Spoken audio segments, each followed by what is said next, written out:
En ce qui concerne le dossier de l'ancien Premier ministre, M. Elhadji Mamadou Cellou Dalein Diallo, mon collègue a déroulé tout à l'heure l'évolution de cette affaire. C'est pendant devant la chambre de l'instruction. L'un des actes qui a été posé dans cette affaire, c'est une commission rogatoire parce qu'aux dernières nouvelles, on avait appris que M. Dalein se trouverait à Dakar. Les juges ont entrepris une commission rogatoire à l'effet de commettre les juges sénégalais dans le but de procéder à l'inculpation de M. Cellou Dalein Diallo pour les faits de corruption, de détournement de deniers publics, de blanchiment de capitaux et d'enrichissement illicite. Nous attendons encore les résultats de cette commission rogatoire qui n'est pas encore revenue. De l'autre côté, plusieurs convocations ont été émises à l'adresse de M. Mamadou Cellou Dalein Diallo, mais qui n'a pas comparu.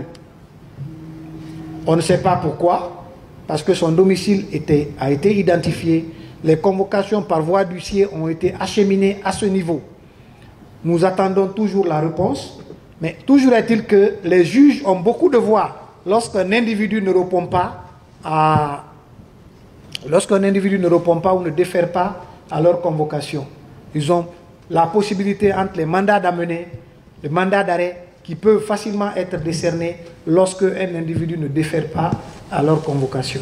Et dans ce dossier, les gens pensent que c'est un dossier qui est fermé, il est ouvert.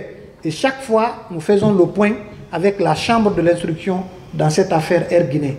Mamadou Cellou Dalein Diallo n'est pas le seul qui est concerné dans ce dossier. Il y a plusieurs autres cadres qui sont concernés, mais qui vivent actuellement en Guinée et qui ont été même entendus par la chambre de l'instruction. Des témoins sont venus et qui ont déposé dans ce dossier devant la chambre de l'instruction. Toujours est-il que si les inculpés qui restent ne comparaissent pas, ce n'est pas exclu qu'un mandat d'arrêt soit décerné contre toute personne qui ne répondrait pas ou qui ne déférerait pas aux convocations de la chambre de l'instruction.